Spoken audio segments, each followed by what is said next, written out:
pleasure to have you with us. I'd like to introduce you to everybody listening today.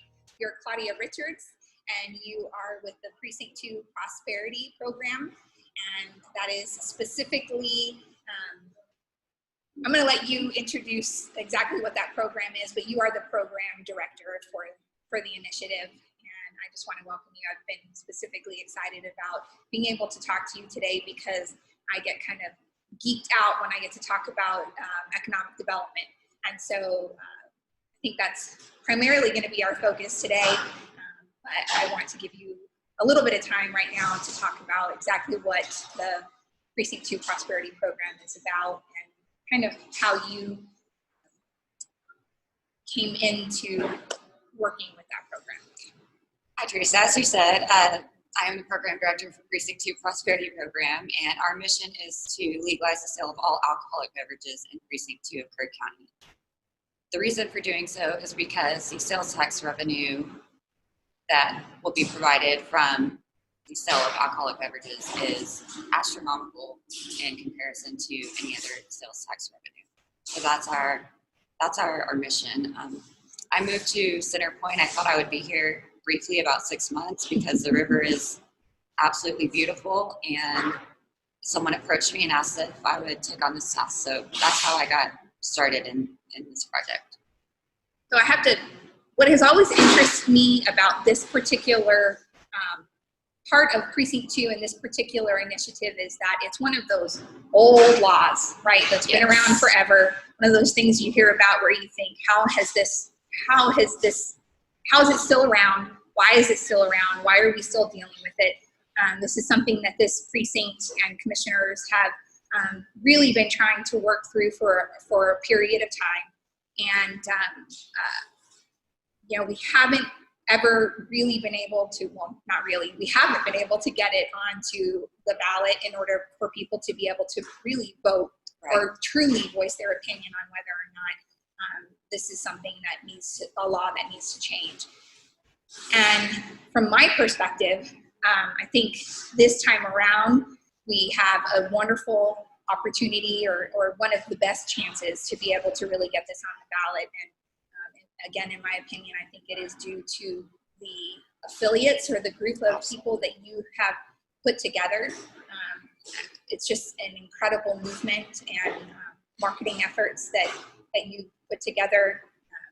I would definitely recommend people that are watching and listening to check out your website if you want to give them that website. Sure, it is precinct2prosperity.com, and it lists all of the events, it lists the benefits of the program, as well as the affiliates.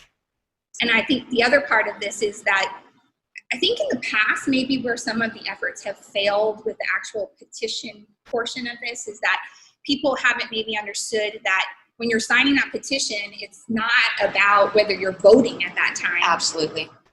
It's just about even getting it on the ballot to be able to voice your opinion on whether or not you do or you don't want the county to continue to be a dry county. Correct. And whenever you look at the petition, it specifically states for the legal sale of all alcoholic beverages. But again, like you said, most people don't realize that this is just to get it on the ballot so that voters may vote yes or no.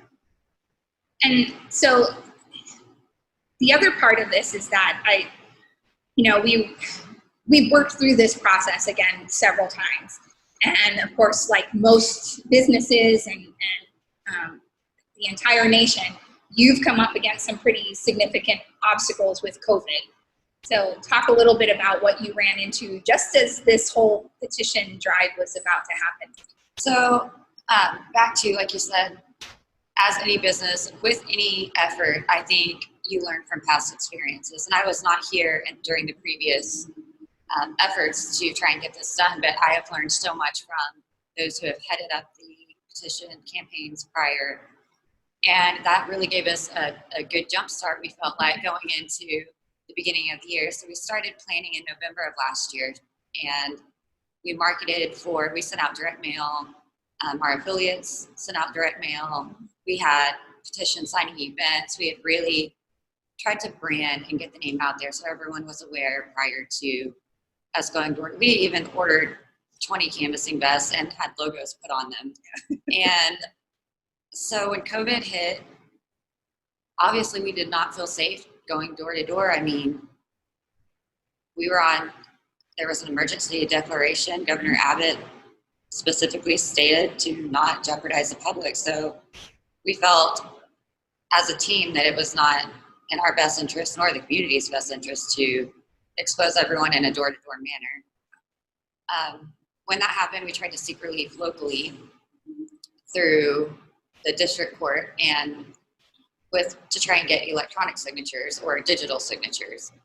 And we were denied that based on jurisdictional issues. So that's been extremely frustrating.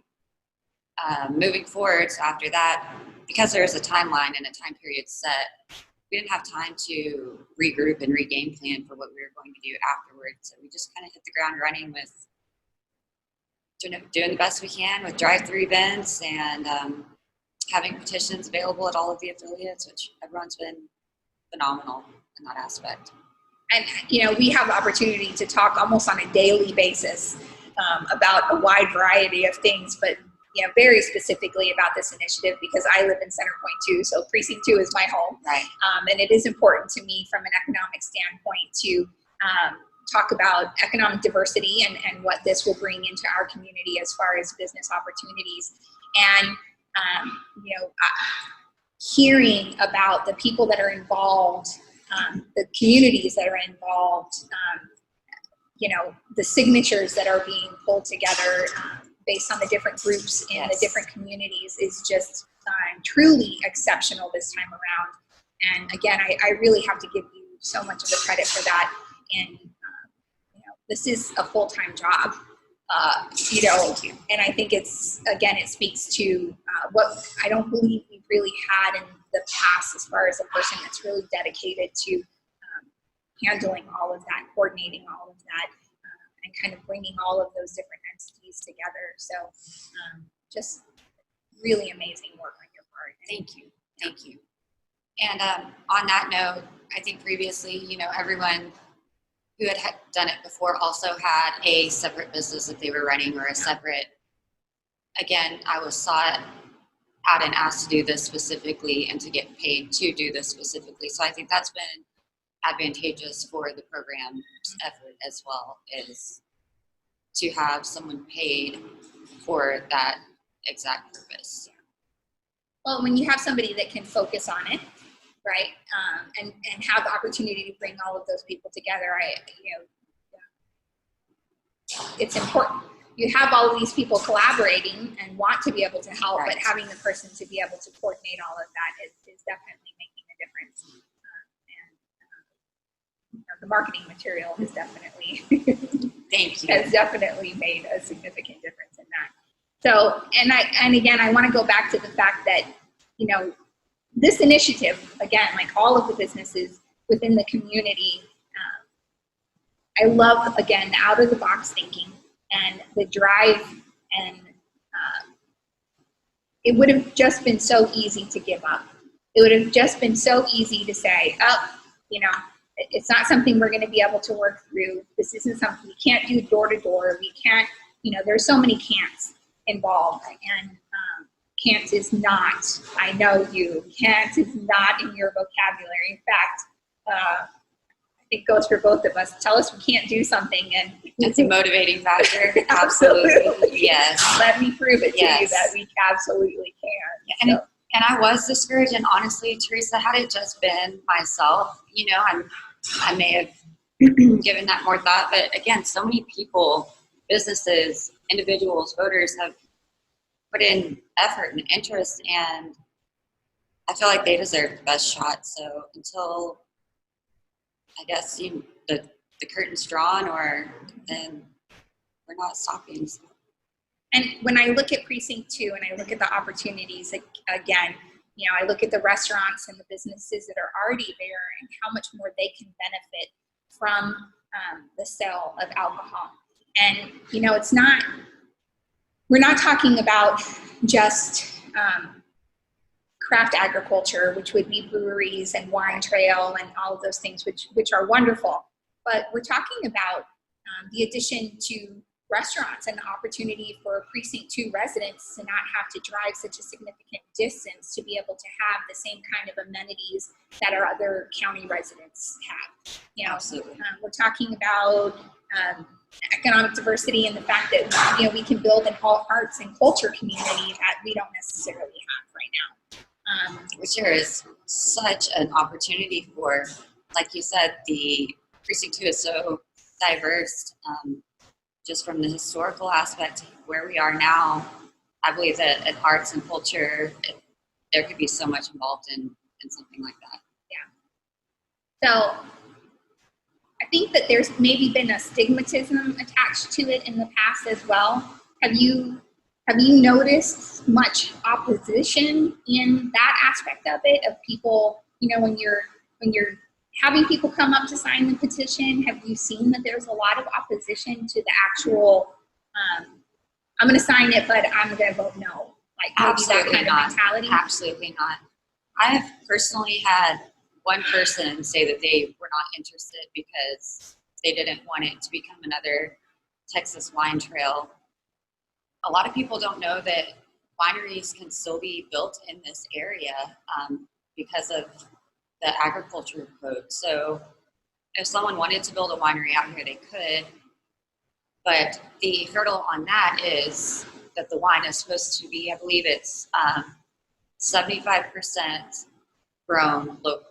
So if you do have a winery here and you have a bad crop or a bad season, you can't export or import from another state or area for that reason. So it really limits businesses. It limits the winery if they have to supplement juice or grapes or however they're going to be able to cultivate that wine, right? Yeah. So, and, you know, we're sitting in Gravity Check right now, right? And this happens to be one of the affiliates that has been a significant supporter of this initiative. And businesses like theirs, this one, you know, they're not able to sell wine. Correct. And so, you know, lots of people prefer wine over beer. And so that's been a particular source of revenue loss for people that would like to come in here and have a glass of wine with dinner, or, you know, so you're cutting off a particular portion of a demographic that, you know, would like to have that glass of wine with dinner. Agreed. And on that note, Camp Verde's store is open for breakfast. Well, they're not their store, their restaurant, but they would love to be open for dinner. And the only way that they will do so is if they can serve wine with dinner, because like you said, a lot of people prefer to have a glass of wine versus a beer or, you know, any other type of mixed drink. So it's so much more than, like you said, just getting alcohol sales. It's the retail, it's the tourism, it's the entire the school district. I mean, I'm so glad you mentioned the school district. It really bothers me. Yeah. So, you know, we have Centerpoint High School, Middle School, Elementary School, and, you know, the opportunity to bring in that additional sales tax into our school system in Centerpoint, you know, the retail, all of that generation of that into our school system would be a huge impact for them. Yes. Yeah. And, you know, since I've been here, I've met some awesome students. I've met some awesome teachers at Centerpoint ISD. The staff, everyone is great, but I feel like they deserve the same opportunity to have the renovated buildings, to get the updated textbooks, to get the updated electronics that they need so that they do have the opportunity moving forward. And they are doing the best with what they have, but I think they deserve a lot more. Yeah. And we've had the opportunity, you were able to give a coffee talk at the Chamber of Commerce, and it was so well attended. There were so many people that were engaged in the conversation. That was one of my biggest takeaways from that coffee talk is, you know, yes, there was a presentation given, but it developed into more of a substantial conversation, which I really appreciated. And likewise. Yeah, and I was so impressed by that, and it it really just blew me away. And again, I think that goes back to the fact that people are really invested in this in more of a way, in more than just, they're passionate about it. And I think that is because it is about their community, and it is about bringing that economic diversity, and that it is about the kids, right? It's about the kids in the school system, and it's about helping out their community on a much deeper level. Absolutely. So, Gil, you're with us. Morning. Can you hear us? Absolutely, sure can. So this is the. On our end, so we can hear you. What was that? I said I was turning up the volume on our end, so we can hear Great. you. This is the Over the Fence podcast, correct? No, wrong one. Very interesting. I like that. So, Claudia, pleasure to see you again. Now this time virtually, since I'm here in the office and you all are there in person. So usually what we do, we have what's called a rapid fire round, which we like to ask the participants or the interviewees a series of 3, 4, 5 questions. One of my favorite questions usually is like, what's your favorite color? But this interview is not necessarily about you. It is, but not, right? So it's about what you're working on. That being said, I do have, really it's just going to be one question. And it's going to be a question that's kind of come back in full circle. So, but you know what? I will ask you, what is your favorite color? Red. Very interesting. That is such an aggressive color. I love red. It's very bold. Interesting. I was not expecting that one, but you know what? Maybe that'll dovetail into the next question. I know you weren't expecting pink. I did not say that, but the one thing that I do want to know is, can you tell me a story of when you came in first in any kind of activity, sport, competition, whatever it might be? I want to hear your story about when you came in first. It's about you, but it's also about what you're working on, and it comes back in full circle as to what we're going to be seeing here soon. Take your time. Not that much time, but Not at all. I would have to say one that I will use and go back to is soccer. I played soccer for 16 years. Wow, impressive. Thank you. I was one of 3 freshmen, varsity lettermen. Mm-hmm. And where was this at? Gosh, you are digging deep. Up in North Texas. Okay. Mm-hmm. And so I'd say club soccer club. I played with older.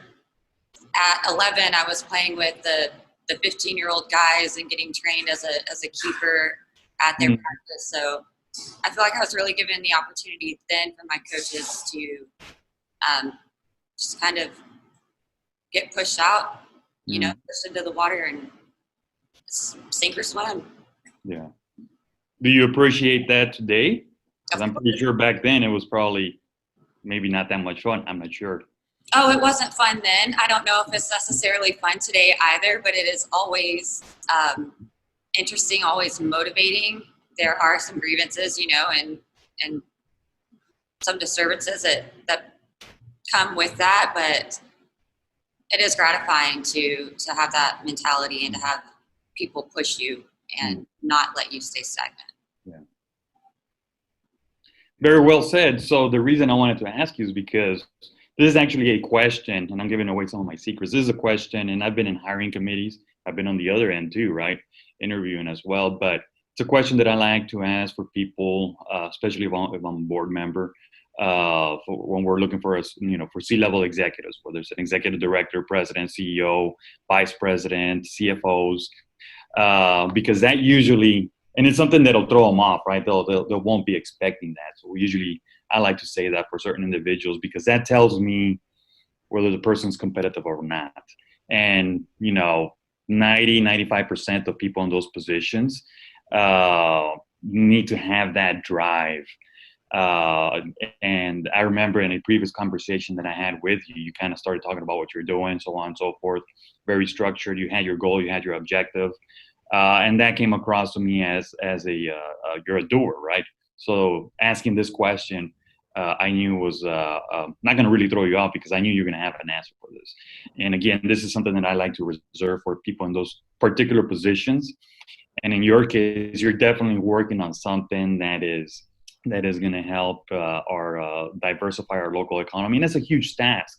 And I think you already know this, that it has been done before and has not been successful. So we're all excited to see that you're the one that's now running with it. So that's my way of saying, in addition to your color red, uh, is we're just excited to see what's going to happen, because you're definitely the right person for this, and life is coming back in full circle with what it is that you're doing, your experience, and you being young as well. So again, it's actually a compliment what I'm trying to do here, trying to say. So Thank you. Aside from, insulting my favorite color, but I appreciate the compliment very much. And were it not for, Teresa has been phenomenal. KEDC has been phenomenal. Were it not, Teresa's okay. Teresa's okay. she's pretty okay, phenomenal. But were it not for such a strong group effort and support, again, that everyone does need a leader, but the leader needs to feel support and needs to feel that they have people backing them. And I have absolutely 100% felt that throughout this process. And I agree with you wholeheartely. With the teams that I've had in the past, and Teresa and myself right now, is one thing that I say is I like to surround myself, one with smarter people, but the other one is, I want people to come up with ideas and run with them. And that just makes my job easier. And in a roundabout way, I kind of learn, and then we get things done. But again, we are excited and we're grateful, and thank you for doing your part to make the Greater Kerrville area just a better place to live in and to work in, and really to raise a family and to run your own business. And we just can't wait to see if this thing takes off, 5-10 years from now, what this place is really going to look like. And kudos to you.